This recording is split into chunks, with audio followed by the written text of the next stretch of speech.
नमस्कार दोस्तों, स्वागत है आप सबका भद्रा इस अकेडमी में। आज का डेट है 20 अक्टूबर 2023 एंड करंट अफेयर्स के न्यूज एनालिसिस के डिस्कशन में मैं शुभदीप आप सभी का आज के इस सेशन में स्वागत करता हूं। चलिए, सबसे पहले आज के क्लास में हम लोग डिस्कस करने वाले बहुत ही इंपॉर्टेंट न्यूज जो कि हमें देखने को मिल रहा है एंड यहाँ पे हम लोग बात करेंगे सेम सेक्स मैरिज के रिलेटेड। देखो, सेम सेक्स मैरिज अभी रिसेंटली, अगर आपको पता होगा, सुप्रीम कोर्ट ऑफ इंडिया ने क्लियरली रिजेक्ट कर दिया था। सुप्रीम कोर्ट के पास जो प्ली आया था regarding legalising the same sex marriage, supreme court ने इसको सिरे से खारिज कर दिया, सिरे से हटा दिया और बोला था देखो, this does not comes under our jurisdiction, rather this is the jurisdiction of legislature, right. So basically judiciary का ये हाथ में नहीं है, ये लेजिस्लेचर के हाथ में। दैट लेजिस्लेचर क्या एक्शंस ले, मतलब गवर्नमेंट को बोला जा रहा है दैट आपको अगर ये कानून बनाना है तो बनाइए। सो पहले तो हम लोग डिस्कस कर लेते हैं दैट ये क्यों सुप्रीम कोर्ट इसमें नहीं आना चाहती है। देखो, सेम सेक्स मैरिज होता क्या है पहले तो हम लोग देखते हैं। मैरिज इन जनरल, शादियां किन किन के बीच में होती है? एक लड़का के बीच में और एक लड़की के बीच में। बट बट यहां पर जो है क्या हो रहा है, एक लड़का दूसरे लड़के के साथ शादी कर रहा है या फिर एक लड़की दूसरे लड़की के साथ शादी कर रही है। then this comes the situation जहां पे which we call it as same sex marriage। मतलब यहां पे यूनियन, जो लीगल यूनियन जो होता है ना, वो बिटवीन द सेम जेंडर्स होता है। नॉर्मली मैरिज में यूनियन क्या होता है, ऑपोजिट जेंडर्स का होता है, एक मेल और एक फीमेल का होता है। बट यहां पे क्लियरली बोल गया है it is a legal union. एक मैरिज भी तो लीगल यूनियन है ना, but legal union between two individuals of same gender.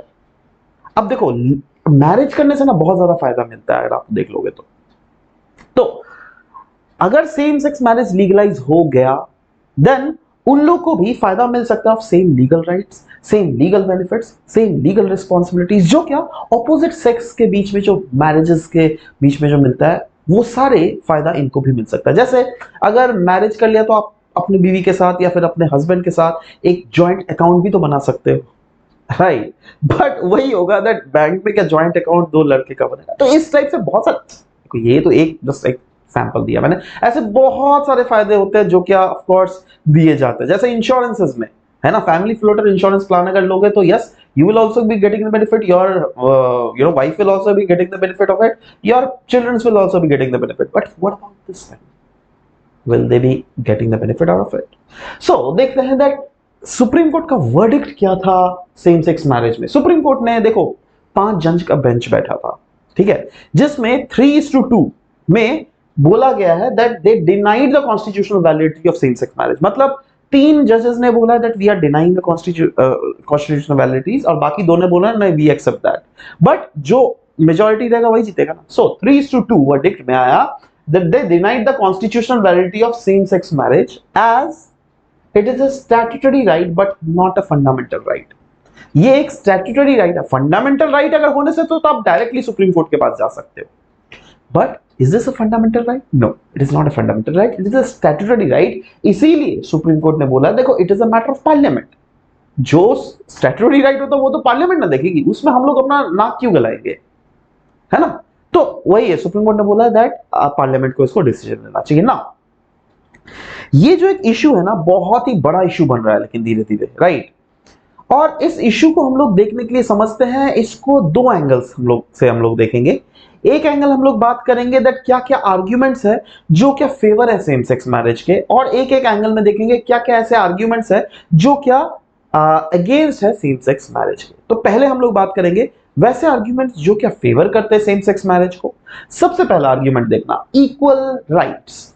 बोला जा रहा है दैट अगर सेम सेक्स मैरिज हुआ तो यस, जैसे ऑपोजिट सेक्स कपल्स को राइट्स मिलता है ना, वही। अब देखो, वो भी तो 2 इंसान है ना, 2 इंसान जिन्होंने शादी किया उनको जो राइट्स मिल रहा है, यहां पर भी अगर सेम सेक्स मैरिज हुआ तो इनको भी वो राइट जिससे मिल सके, इसीलिए बोला गया इक्वल राइट्स। समझ गए बात।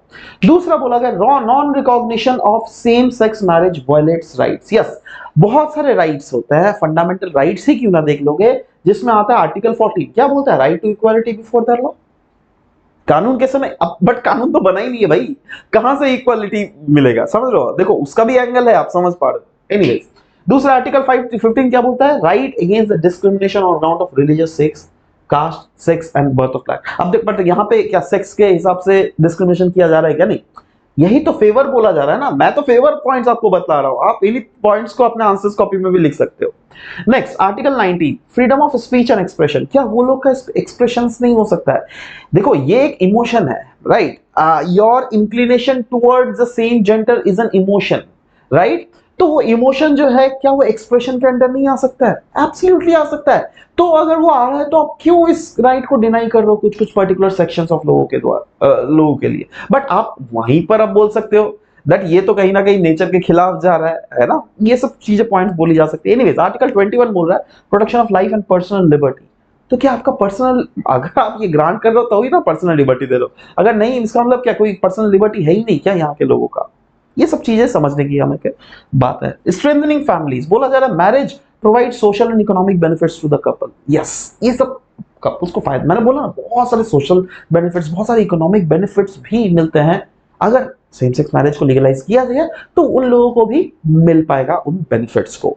Biological gender is not absolute. हाँ, एक चीज बोला गया दैट बायोलॉजिकल जेंडर अगर है, अगर आप बायोलॉजिकली मेल पैदा हुए हो या फिर बायोलॉजिकली अगर फीमेल पैदा हुए हो, इसका मतलब ये नहीं है ना दैट बायोलॉजिकल जबरदस्ती तो नहीं कर सकते ना इंसान के ऊपर, कुछ थोप तो नहीं सकते ना, बट यहाँ पे तो इनडायरेक्टली थोपा जा रहा है। इसीलिए यहाँ पे बोला था बायोलॉजिकल जो एज होता है वो एब्सोल्यूट तो नहीं है ना। इसका मतलब ये नहीं है अगर आप मेल पैदा हुए तो आपको फीमेल के साथ ही शादी करना पड़ेगा, अगर आप फीमेल पैदा हुए तो आपको मेल के साथ ही शादी करना पड़ेगा। Those things are not absolute.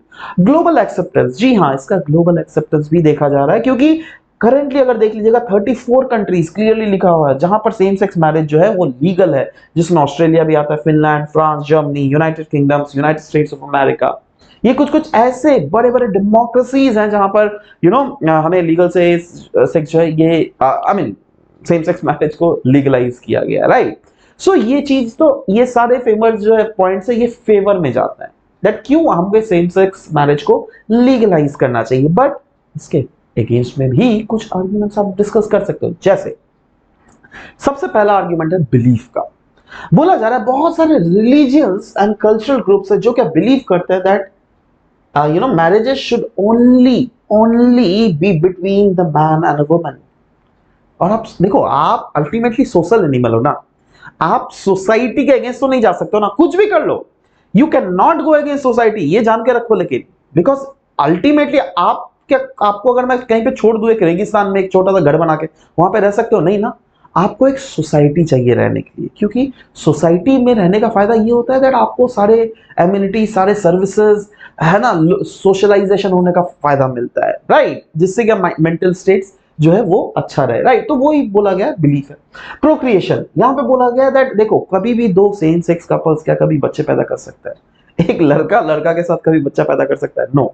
एक लड़की लड़की के साथ कभी बच्चे पैदा कर सकती है? नहीं, क्योंकि ऑफ कोर्स एक ऑपोजिट जेंडर ही स्पर्म्स या फिर एग्स को प्रोवाइड करता है, जिसके फ्यूजन के कारण ही एम्ब्रियो का फॉर्मेशन होता है, जो क्या बड़ा बन के अल्टीमेटली एक बच्चा होता है। So it is not possible that एक एग और एक एग का फ्यूजन हो सके, एक स्पर्म का फ्यूजन नहीं हो सकता है, राइट? बायोलॉजिकली भी अगर देख लीजिएगा this statement is not true, right? दूसरा, it is against the nature. बोला गया ना सेम सेक्स मैरिज जो है ये कंसीडर किया जाता है that it goes against the natural order of things.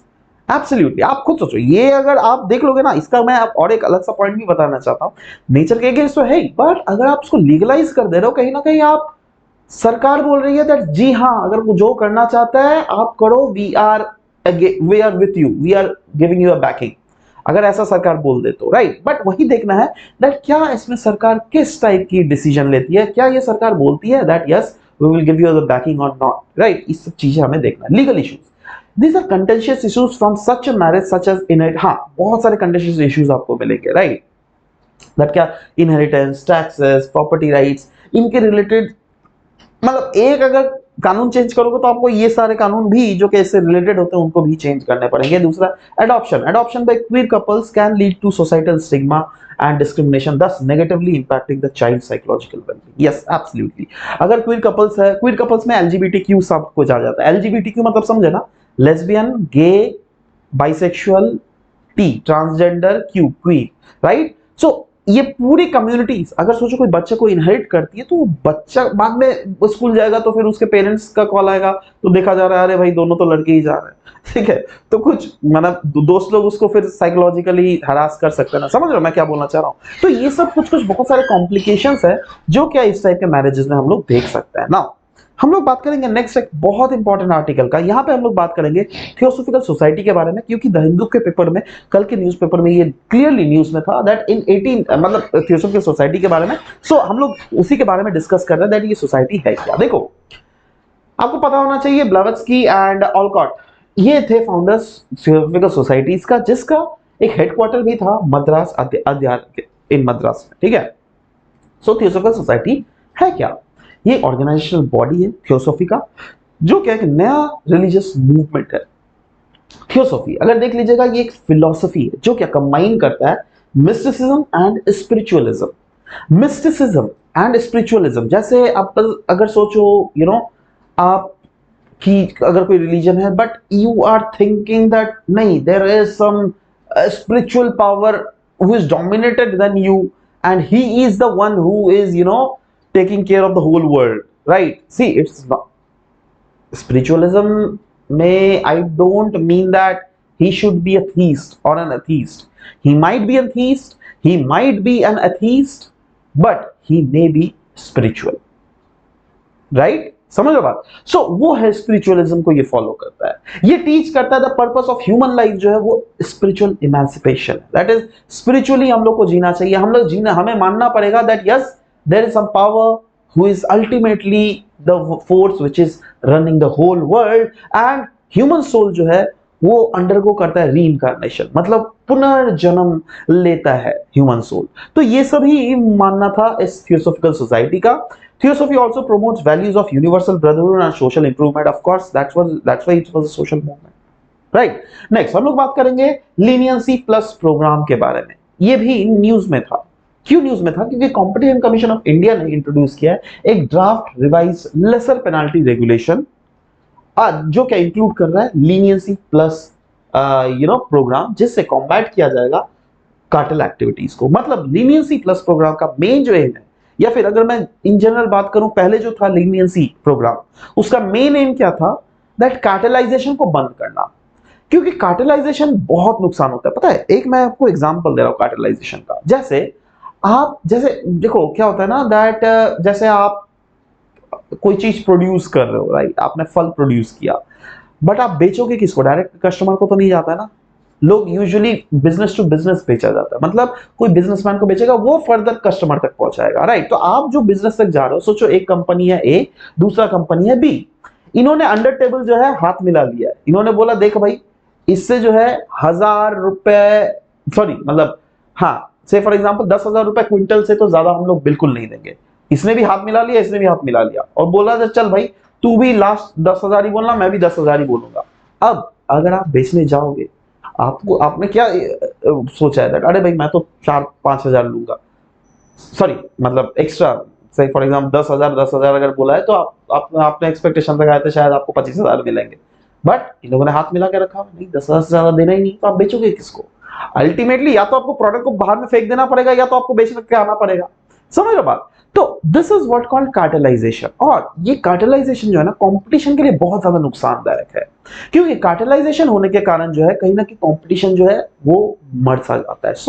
इसीलिए यहाँ पे बोला गया दैट प्रोविजंस जो है लीनियंसी प्लस प्रोग्राम का, उसका एम ही है टू इंसेंटिवाइजिंग द पर्संस और द कार्टल्स, या तो पर्संस को इंसेंटिवाइज किया जा सके या तो वैसे कार्टल्स को इंसेंटिवाइज किया जा सके जो कि ऑलरेडी स्क्रूटिनी के अंडर है, और इनको पूछा जाएगा दैट बताओ भाई तुम इंफॉर्मेशन मुझे दो दूसरे कार्टल्स के बारे में। क्योंकि देखो मैंने बोला ना ये अंडर टेबल चीजें चलती है ना, तो सरकार बाहर से कहां पता चलेगी, है ना? तो इसीलिए इन सबको पकड़ना भी बहुत ज्यादा मुश्किल है सरकार के लिए, राइट? इसीलिए इनको बोला जाए इस प्रोग्राम के तहत, लीनियंसी प्रोग्राम के तहत पर्संस या फिर कार्टल्स को पूछा जाता है दैट बताओ आप अगर दूसरे कार्टल्स का है तो इन्फॉर्मेशन दो, उसके बाद हम लोग उस पर डंडा चलाएंगे। समझ रहे बात? And in exchange for additional reduction in penalties, मतलब इससे फायदा ये होता है दैट इनको जो पेनल्टीज जो दिया जा रहा है वो रिड्यूस, और पेनल्टीज ऐसा वैसा नहीं ना 10-5 रुपया कम नहीं होता है, बहुत लाखों लाखों रुपए घट जाता है। तो ऑफ कोर्स यार कोई भी तो चाहेगा ही ना, हाँ चलो बता दूं, है ना, मेरे पैसे घट जाएंगे। और सरकार बोलती है that हम आपका इन्फॉर्मेशन को बाहर में आउट नहीं करेंगे, आप आराम से बता दो, हम लोग आराम से वहां पे एक्शन ले लेंगे, राइट। इससे क्या हो जा रहा है, उनका भी टाइम भी सेव हो रहा है और ऑफ कोर्स सरकार को भी रिसोर्सेज मिल जा रही है, मतलब सरकार का भी फायदा उनका भी फायदा, मतलब विन विन सिचुएशन है, राइट। सो लीनियंसी प्रोग्राम रिजीम जो है ये ऑलरेडी रिकॉग्नाइज किया गया बहुत सारे कंट्रीज के द्वारा, और ये लीनियंसी प्लस जो रिजीम है इसको इंट्रोड्यूस किया गया था new constitution amendment act of 2023 में, बट सेवरल प्रोविजंस जो है इस एक्ट के अभी भी इसको 100% नोटिफाई नहीं किया गया है, और एक्सपर्ट्स ये बिलीव कर रहे हैं दैट ये जो प्लस लीनियंसी प्लस प्रोग्राम आ जाएगा उससे स्ट्रेंथन होगा कंपटीशन कमीशन ऑफ इंडिया का लीनियंसी प्रोग्राम, जिसका मेन एम है to stop to curb the cartelisation.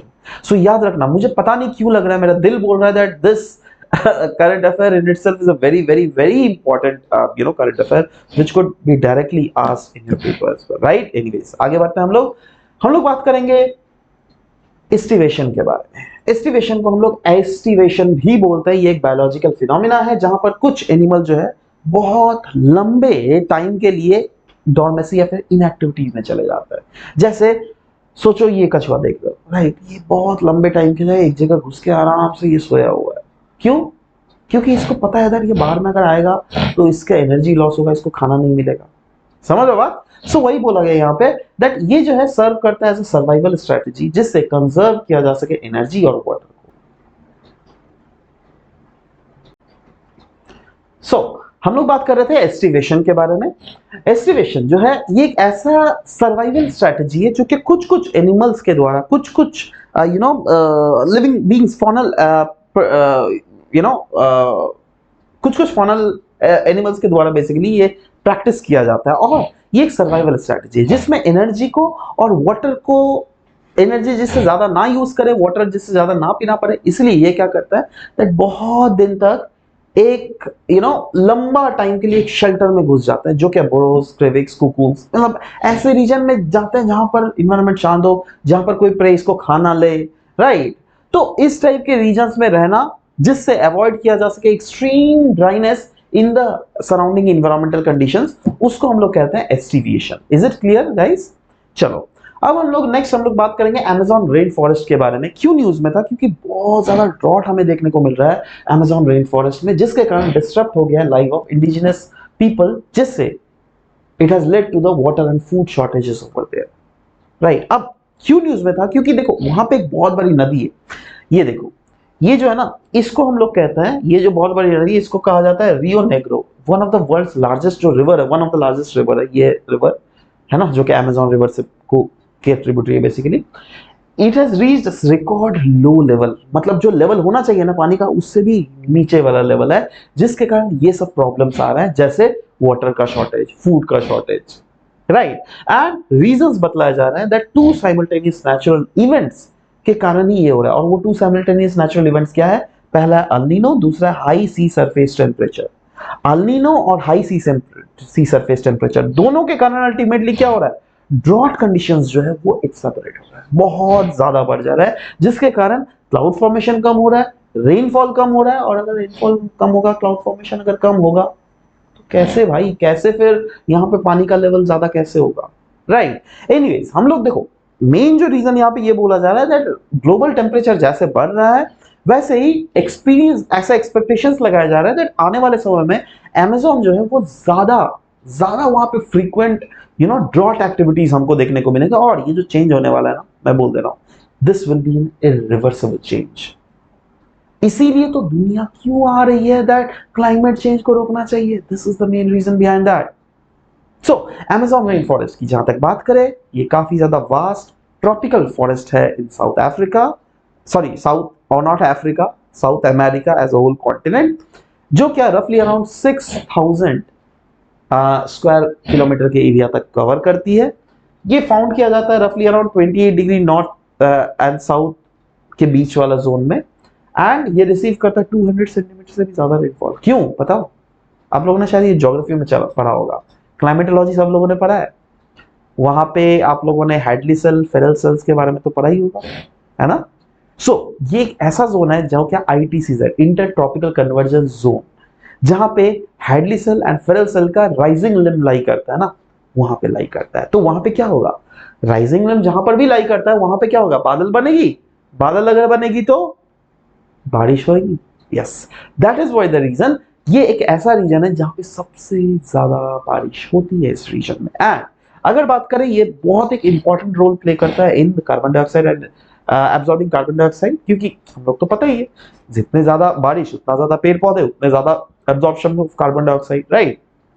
मतलब क्या, डायरेक्टली मैं ये बोल सकता हूँ दैट कार्बन सिक्वेस्ट्रेशन हो रहा है, राइट, एंड स्टेबलाइज हो रहा है the global climate and water cycle, right. So इसी के साथ आज का ये सेशन करंट अफेयर्स का यहाँ पे समाप्त होता है। आशा करता हूँ दैट काफी डीप इंसाइट आप लोगों को मिला होगा आज के सेशन में। मिलते हैं नेक्स्ट सेशन में, till then bye, take care, thank you for listening to the video, thank you very much.